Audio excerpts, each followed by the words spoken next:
you know about Common Core, have heard of it? Awesome, that's great. So I can skip that part. So I'm sure that you've seen a lot of the TV ads and things that are on and heard lots of good things from your administrators. Oh, by the way, I'm Jan Collins. Okay. Jan. We will. How about if we do that now? You can lead us. I told you I haven't done this before. You stand while we do the pledge and then I'll finish. Thank you for reminding me. Very nervous up here. There's a lot of people. So my name is Jan Collins. I have grandchildren in the schools here in Nevada County. I learned about Common Core about a year ago. I've been investigating and researching ever since.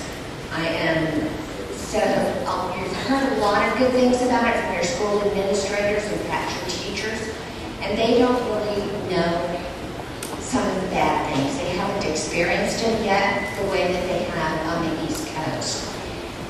So we decided we have the opportunity to have Dr. Stotsky with us. We took advantage of that opportunity, and that's where we are right now. I also want to say that you're not going to hear good things about Common Core. You've heard those. They're on TV. They're in letters from your superintendents and your school principals. We're here tonight to share with you some of the problems with Common Core.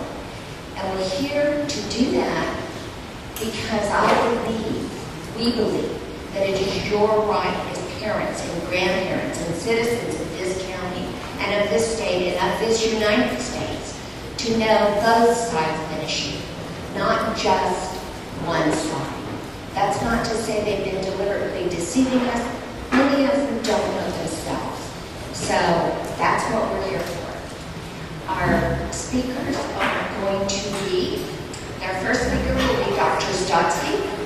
She is Professor Emerita at the University of Arkansas. She is a former Senior Associate Commissioner of Education in Massachusetts Department of Education. She was on the Common Core Validation Committee from 2009 to 2010. She helped create standards for the state of Massachusetts in 2003, known as the highest in the nation.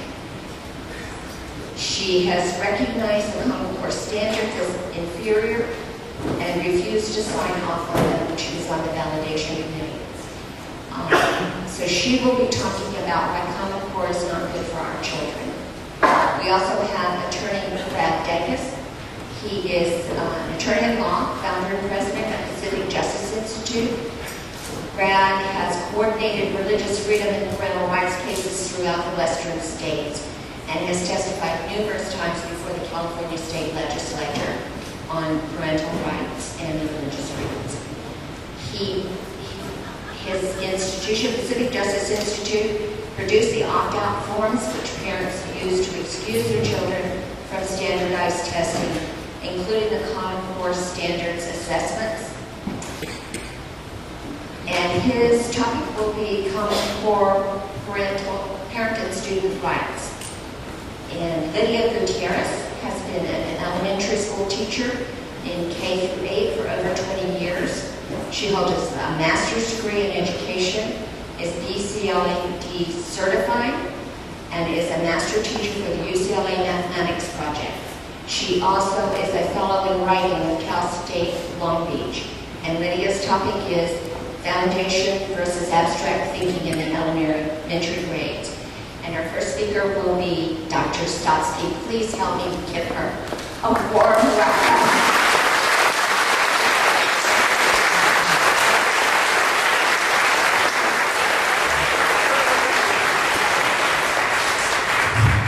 Thank you very much for your welcome. We have been together now for a whole week, and I was just reminded of that wonderful Porter's Room.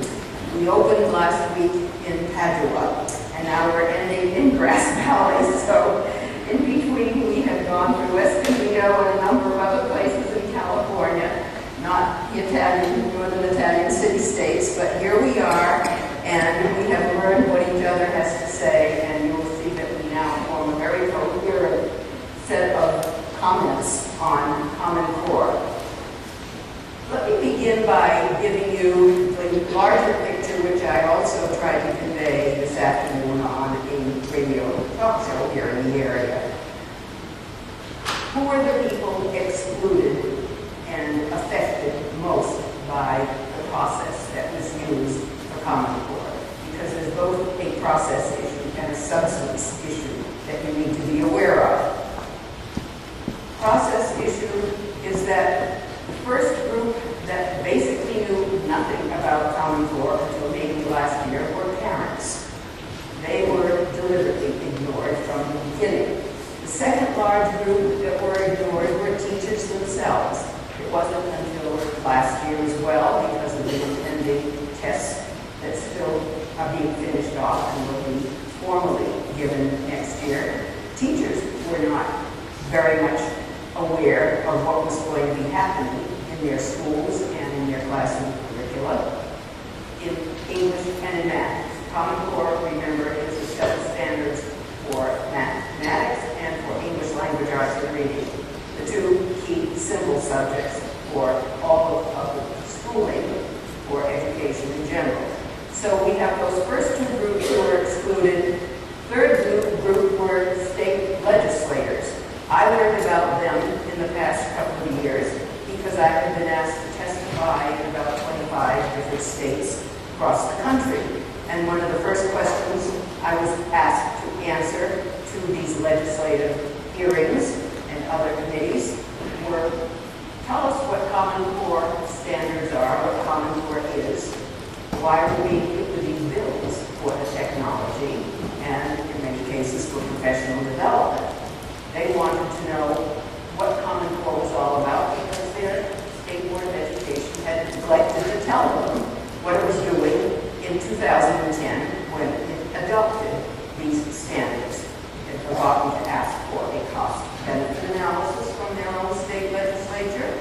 It had also neglected to ask its own higher education teaching faculty in mathematics and English for their comments on what are called college readiness standards.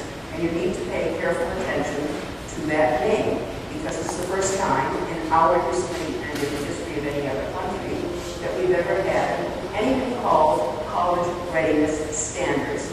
We've had plain old standards before, and in California we had very excellent standards that led to fulfilling high school diploma requirements, but they weren't college readiness standards across the board. The fourth group that was excluded and not part of Common Core's process for developing and validating standards were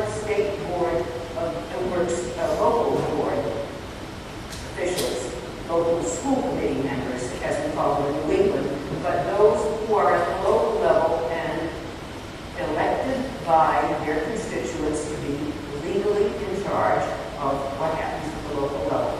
And by the way, they still are. There has been a lot of bureaucratic bullying from above, but those locally elected school board members still have most of their statutory powers intact.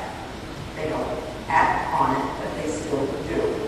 So we have these four groups that were basically excluded from the deliberations that took place in Washington, D.C.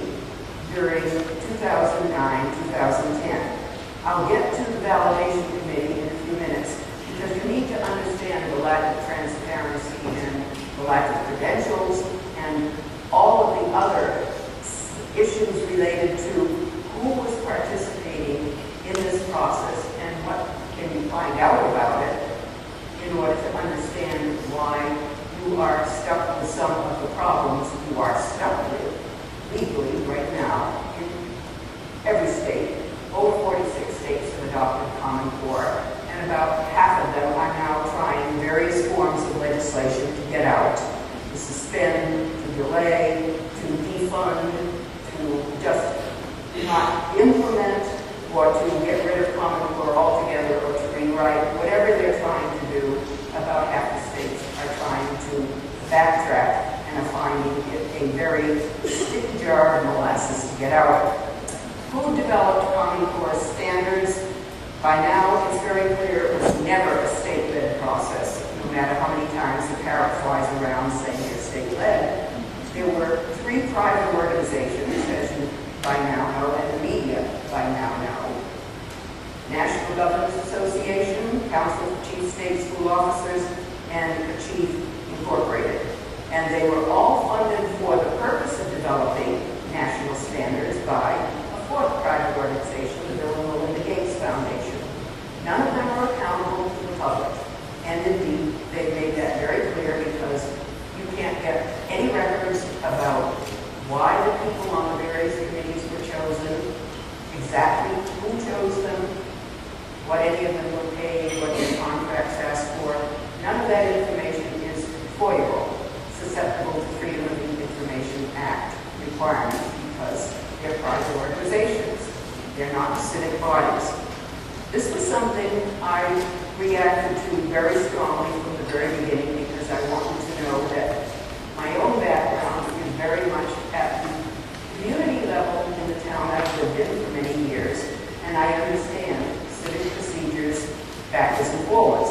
I was to begin with a president of our local League of Women Voters, and I was also an elected town meeting member in my home community for 10 years, and an elected library trustee for 14 years. So I know all about sunshine laws and what's FOIA-able. This was a bizarre process for developing national standards. I was also for 5 years in the Department of Education in Massachusetts, and I know how state standards go through a very rigorous public process in being developed. It took 2 years in Massachusetts for each set of standards, not 6 months as Common Core's were, without any public information available from the inside.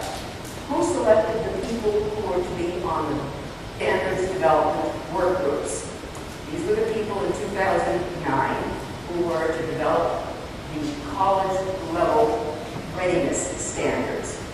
So far as we know, no official information, Achieve and the Gates Foundation selected these people to write these high school level college readiness standards. Who was represented on the groups that helped to write these standards that were selected by, so far as we know, Achieve and the Gates Foundation? Chiefly people connected to the testing industry. Why the media didn't ask questions about this from the get-go, I still do not understand. It was the first thing I looked at when I saw the first list of those who were developing college level readiness standards, I should say the high school level standards for college readiness. They were all connected with the testing industry for the most part. These were not the people I would have expected. Who were the people not on that committee that one would have expected? High school English teachers, high school math teachers, English professors, scientists, engineers, and others that I mentioned were excluded as large groups. There were 1 or 2 mathematicians on that committee, and they turned out to be the standards writers. But if you were developing high school standards that would be considered college readiness standards, almost anyone with common sense would have said you need the high school teachers who know what can be taught, and those who teach at the college level who know what they should expect from what comes from the high school level. They were nowhere to be seen. There are no records of the decisions that were made by those who were on this committee, these people connected to the testing industry. And we now move to what were the qualifications of the people who were selected to write the grade level standards. We focus first on those for ELA. We know their names, David Coleman and Susan Pimentel. David Coleman has since moved on to be president of the College Board. This has great significance, as you know, because he has been busy telling everybody how he's aligning the SATs down to the level of the college readiness level that can be put into the K-12 English standards. Both of them had never taught reading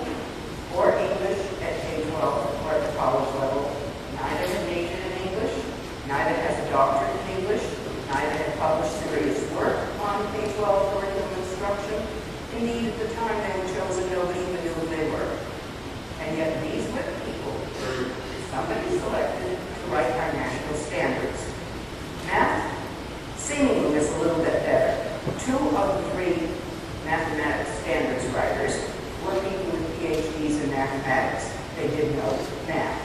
But neither of them had taught at the K-12 level.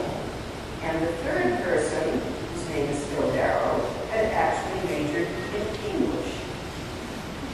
Go figure that one out. This was an insult to the mathematics community, if anyone had thought about it. Did anyone in the media ever raise questions about why these people were chosen? Not that I'm aware of. But that should have been discussed everywhere, and certainly by those state boards of education that adopted these standards. What was the purpose of the validation committee, the committee I was on, which was formed in the summer of 2009? Its purpose was to have a committee evaluate the soundness, rigor, and validity of the standards that these other people were developing. For those of you who understand how policies and products are developed in any setting, normally those who are asked to evaluate the policy and the products are not the people chosen by those who develop the policy and the products. But in this case, the validation committee was chosen by the people who selected and helped to develop the standards. Of the 29 people on that committee, there were exactly 2 experts for the content of English and math. One, Professor of Mathematics, Jim Milgram at Stanford University, and I was the only English language arts standards expert. Many of the others are called math experts, but they are located in schools of education, and they do not teach mathematics at the college level. That's a distinction that's extremely important to anyone. So we have members of a validation committee who, for the most part, are incapable of validating the very standards that they are being asked to validate. We, to this day, have 2 sets of non-validated standards that are now being imposed and implemented in over 46 states. What was the real purpose of the validation committee, as Professor Milgram and I came to agree? We used to talk to each other about this bizarre committee we were on. We knew something was going on, we didn't know what, but we were to, at the end of the year, endorse these standards as internationally benchmarked, research-based, and rigorous. He looked at math, I looked at English, and we couldn't sign off because they were none of the above. To this day, no one has shown that they are internationally benchmarked, which we talked about as a possible legal issue, because under Race to the Top, applications and the money that was given under that particular grant, which California didn't get, but which a number of other states did get, states were promised internationally benchmarked standards. They didn't get them. They got something much less than that. They didn't get research-based standards, and they are certainly not rigorous, no matter how many times the U.S. Chamber of Commerce keeps telling people we now have rigorous standards. Why do we know they're not rigorous?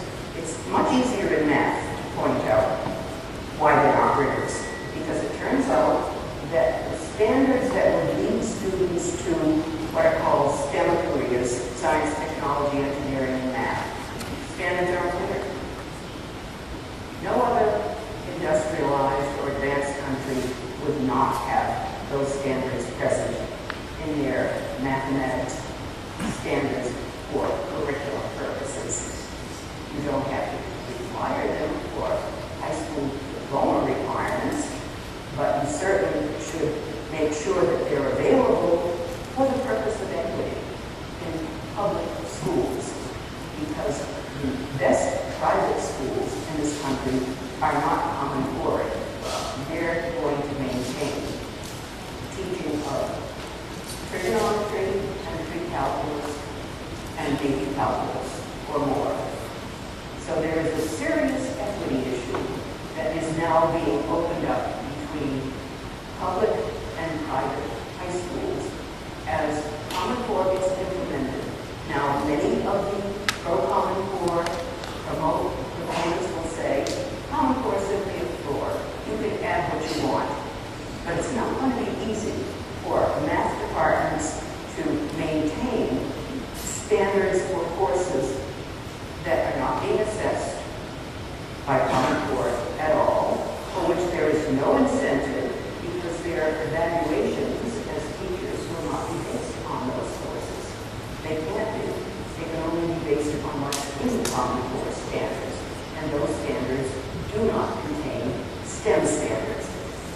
Milgram, I am not a mathematician, he is, and he has 13 pages of critique or more on his own homepage and website, and he will explain what are the problems with the math standards in Common Core, exactly why a weak Algebra 2 is not going to get our kids to be anything except, as he put it, highly educated ditch diggers in the 21st century.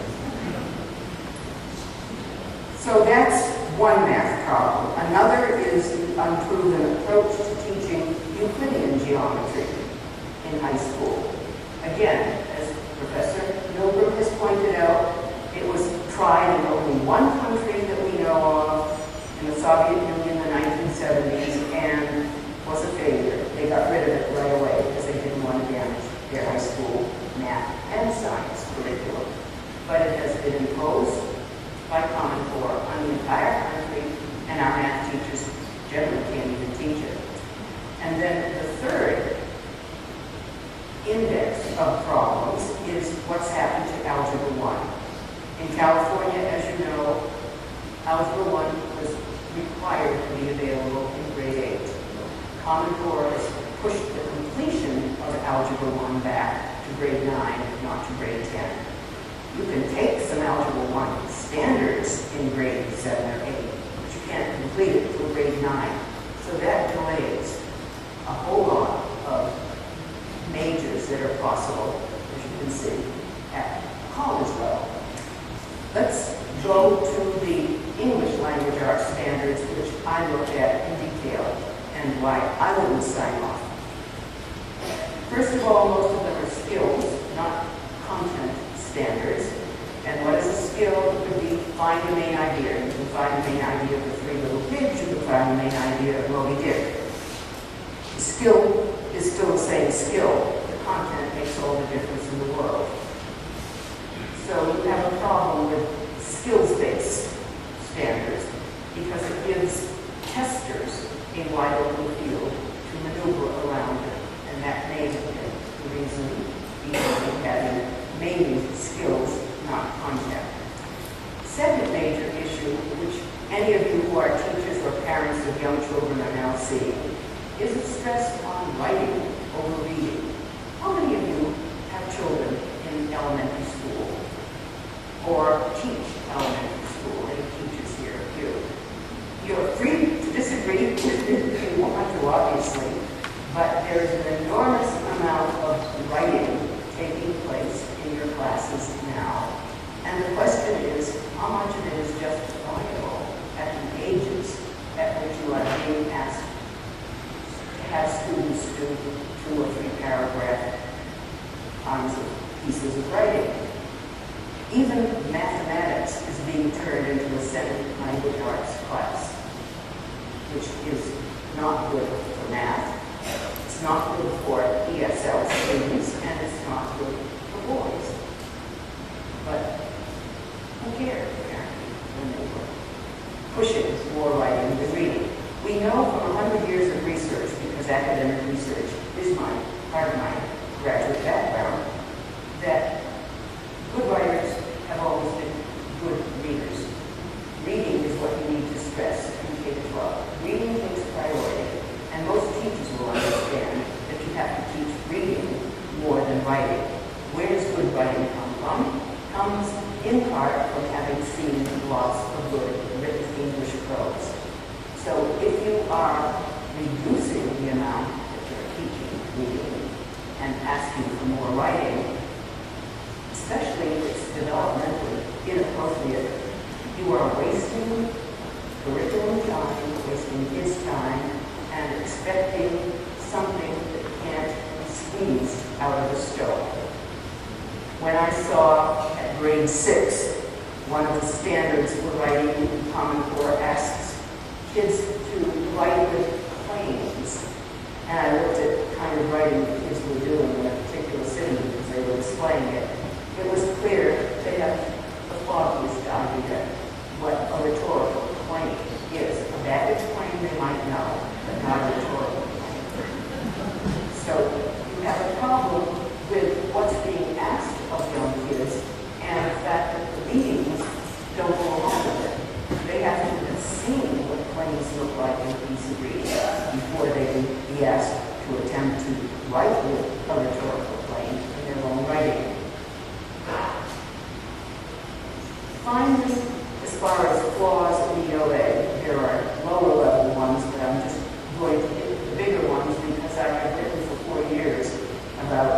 all of these problems with the English language arts standards, and I have them all on my own homepage at the University of Arkansas, which you can easily find, and I talk about all of the different problems. But finally, the major problem that has received a lot of publicity is the reduction of literary study and the increase in something called informational text. Why is that a problem? Because one of the major claims by those who like Common Core standards is that this will train students to be better ready for college level reading, which is merely informational. Well, there's no research to support it. That's one thing. And then there's the common sense matter of where do you learn how to read analytically?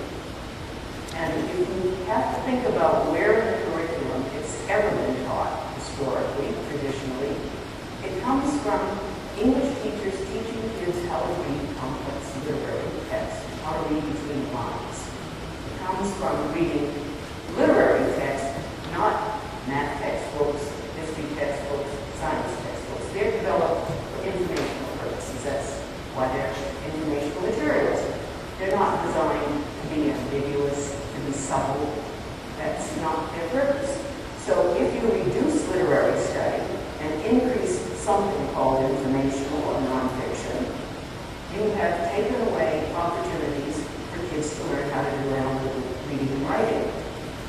That is probably a very serious issue once you get to look at what teachers are being told to do at the high school level in English. And in some states they're being told you won't have time for a full novel. You have to teach a Shakespearean play, just take some of the major monologues or excerpts. You won't have time for the whole play. This is a total gutting of whatever good literature was taught in the past, which had the rich vocabulary that kids need for doing authentic college level work. One question that I am often asked after taking this very moving picture of these standards that I will not sign off on, how come Massachusetts adopted Common Core? I was on the state board at the time, and I have a very quick and simple answer. $250 million will buy you a lot. And that was what we were promised by a race to the top if Massachusetts would give up its own better standards and adopt Common Cores. And that's exactly what happened. Now, California had standards just about as good as Massachusetts. I know I'm one of the advisors to them, and we know that they have been very highly rated. You didn't get race to the top money, so you gave up your best standards without even getting race to the top money. And what was worse is that you gave up your best math and science standards in the country to boot. California, as you may or may not know, was considered to have the gold standard in math and science standards. You've gone way downhill. If you could only return to what you had, they weren't perfect, but they were internationally benchmarked, and they were rigorous. They had been developed by mathematicians, one of whom was James Pilgrim. And your science standards, if you may or may not recall at this point, were developed by Glenn Seaborg, who was at Berkeley, a Nobel Prize-winning chemist. And what you now have in place of those wonderful science standards, something called Next Generation Science Standards, which are aligned with Common Core. They're not Common Core, but they're aligned with Common Core. No high school chemistry. What a slap in the face. What a slap in the face. Also, there's very little physics for high school seniors in these new science standards that your state board is adopting. So you have serious problems in California given your past history and given what parents are now seeing in their children's schools, which is why you're seeing a revolt embedded across all states. And it's cutting across partisan lines. It's not a Republican or a Democratic issue after all. Free calculus is is not Republican or Democrat. It's a question of the academic integrity of the public school curriculum. And that is what we are now fighting for, and that is what is at stake. I'm going to finish here because we will have time for questions, but we need to hear Lydia and Brad for their complimentary talks. Thank you very much.